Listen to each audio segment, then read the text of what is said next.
Lauren Jackson is one of basketball's most iconic figures. A two-time champion and three-time league MVP with the Seattle Storm in the WNBA, as well as a storied career with the Australian national team that saw her win 10 medals in Olympic and World Cup competition, including a gold medal in the 2006 World Cup in Brazil. In the early 2000s, Lauren really set the blueprint for the potential of an athletic post player with a solid jump shot, the ability to score in the paint, and a dominant defensive presence. However, like many great athletes, injuries started to take their toll on her. And in 2011, Lauren suffered multiple injuries that required surgeries and lengthy recovery. First, it was the hip, then it was the knee, then the other knee. The pain just started to pile up.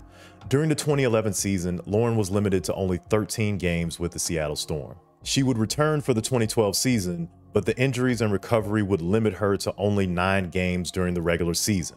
With Jackson largely sidelined, the Storm were able to piece together 16 wins and finish 4th in the Western Conference to earn a playoff spot and a chance to knock off the #1 seed Minnesota Lynx. The Storm were competitive in this series and able to force a decisive Game 3, and with 3 seconds left on the clock, they were down by 1 point and had possession of the ball. In this moment, when it mattered the most, the team called on their leader. They drew up a play for Jackson to take the last shot. She got the ball immediately off the inbound and hit her signature turnaround shot, and it didn't go in. And with that missed shot, the Seattle Storm's season was over. And despite her best efforts to return to basketball, further injuries and surgeries would keep Lauren sidelined for the next 3 years before she officially retired in 2016.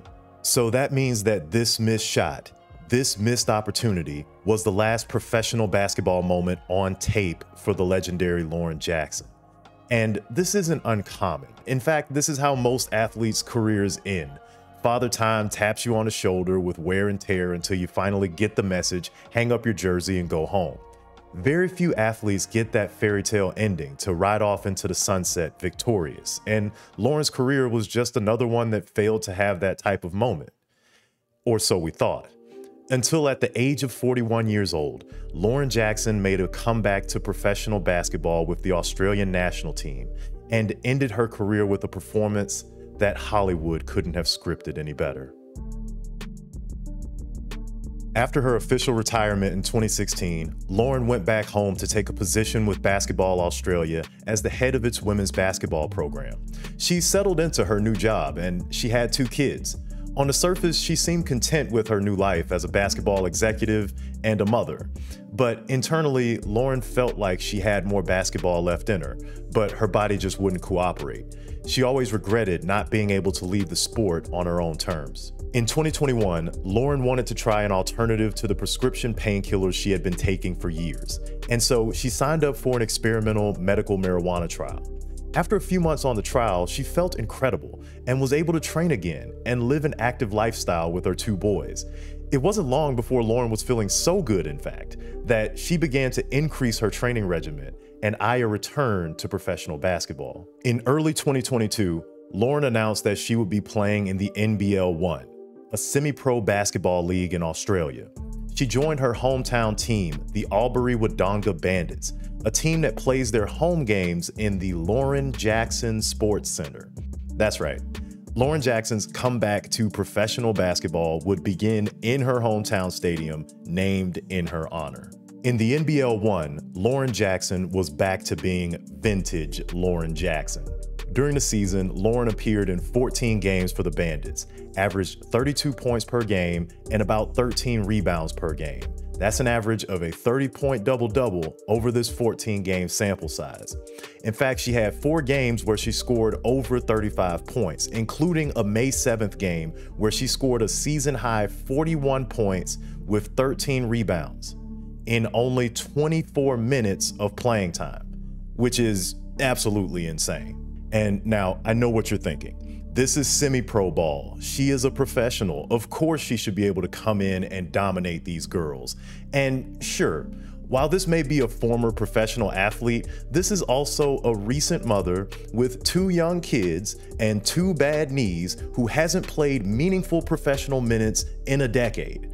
A person who only a year earlier was in so much pain that she could barely play with her kids, let alone bang on a basketball court against women half her age. This comeback was nothing short of amazing. And even if our story ended here, this would already be an astounding feat. But our story doesn't end there. With the FIBA World Cup being held in Sydney, Australia this year, and Lauren's stellar performance in the NBL 1 just months before the event, rumors began to swirl about her return to the national team. Initially, she tried to brush off these rumors until she was officially invited to the team's training camp. Lauren was honored by the training camp invite and honestly thought that that would be the end of things. She would just come to camp, help the girls get ready for the World Cup any way she possibly could. But her leadership and tenacity in camp led to an invite to the team's international training camp in New York. And finally, on a video call, head coach Sandy Brondello informed Lauren that at the age of 41, she had made the team and would be heading to the FIBA Women's Basketball World Cup to represent Australia for the 5th time. Jackson chose to forego her traditional number 15 and instead chose to wear number 25 to represent the 25 years that had passed since the first time she suited up for Australia in 1997. In her first game of World Cup action against France, Lauren checked in about halfway through the first quarter, and it wasn't long before she was able to get her first bucket. Rupert. Oh, here's Jackson from 3! Lauren Jackson's on the board for Australia! In her 5th World Cup, all the young girls in Lauren Jackson singlets around the court. After having to step away from the game unceremoniously in her early 30s, after crippling injuries, surgeries, and setbacks, Lauren Jackson was back on the board for Team Australia. Despite that early bucket, Lauren received limited playing time throughout the group phase, playing an average of about 9 minutes per game. In that limited playing time, she wasn't very effective from the field, averaging about 6 points per game, with many of those points coming at the free throw line. This wasn't particularly surprising. Lauren knew her role on this team. She wasn't here to be the star. She was here to try to give Australia solid minutes whenever their starters needed a break. She embraced this role and was honestly just happy to be there and play. With Jackson's contributions, Australia did well enough in group play to make it to the knockout round, and ultimately made it to the semifinals but dropped the game against China, with Lauren only playing 3 minutes in that contest. Despite that loss, Australia still had a chance to make it on the podium in the bronze medal game against Canada. The contest was tight early on, and Lauren was locked in a way that we hadn't seen during any other game in this World Cup. She started to take over. They go inside. Lauren Jackson doing what Lauren Jackson does. Gets her own rebound, fading away. What a game this woman's having. She knows what it takes. Shooting big as she goes for first layup. Not there. Lauren Jackson with the alley-oop putback. Jackson going to work against Achonwa, and that is vintage Lauren Jackson, folks. Why not? Why not, folks? Lauren Jackson. Talbot now just throws it up, and Lauren Jackson, oh goodness me, how happy are these Opal fans? And they throw it up to Lauren Jackson, and it is the Lauren Jackson show here in the bronze medal game. Lauren Jackson, though, just goes right out of Achonwa. Little turnaround jump shot. I don't know how much better you can defend that. Jackson. Jackson. Jackson. Turnaround jumper is fantastic. She cannot miss right now. Oh, a standing ovation here. Over 9,000 fans. And you see the hug. Lauren Jackson is checking out and oh so serious still. 30 points here today in the bronze medal game. Lauren finished the game with 30 points and 7 rebounds on 68% shooting. Easily her most effective performance of the entire tournament. She came up big for her team when they needed her the most, like she had done so much throughout her career, powering this Australian national team to a bronze medal in her final FIBA World Cup action. Through her will and determination, Lauren was able to fight her way back onto the court, put on the jersey to represent the country she loves, and go out on her own terms, getting that fairy tale ending worthy of being the last page of her illustrious career.